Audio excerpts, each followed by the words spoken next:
نحمده ونصلي على رسوله الكريم اما بعد فاعوذ باللہ من الشیطان الرجیم بسم اللہ الرحمن الرحیم۔ شیخ سعدی رحمۃ اللہ علیہ نے کتاب کے اندر ایک حکایت لکھی۔ ایک فقیر تھا، ہر گھر کے دروازے کو کھٹکھٹاتا، صدائیں لگاتا، مجھے کچھ کھانے کو دے دو۔ آخر کار جاتے جاتے وہ مسجد کا دروازہ جا کر اس نے کھٹکھٹایا۔ کسی آدمی نے کہا میاں یہ مسجد ہے۔ کسی آدمی نے کہا میاں یہ گھر نہیں ہے، بندے کا جا کر دروازہ کھٹکھٹاؤ تاکہ وہ تمہیں کچھ دے دے۔ فقیر نے کہا کہ یہ اتنا بخیل آدمی ہے کہ مجھے ایک فقیر کو خرید نہیں دے سکتا۔ اس آدمی نے کہا ایسا نہ کہو، یہ اللہ کا گھر ہے، سخیوں کے سخی، غنیوں کے غنی، یہ اللہ کا گھر ہے۔ یہاں سب کچھ مل جاتا ہے، جو تمہیں دنیا سے نہیں ملے گا وہ یہاں سے تمہیں آ کر ملے گا۔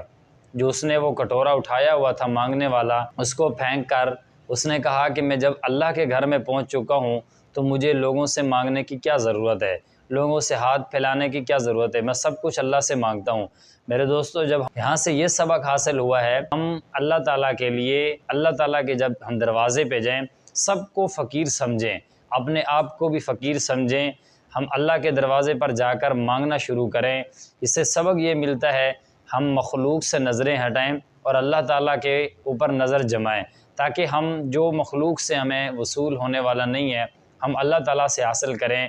اس سے یہ فائدہ ہوتا ہے اس دنیا کے اندر ہمارے گھروں میں، ہمارے کاروبار میں برکتیں بھی ضرور آئیں گی۔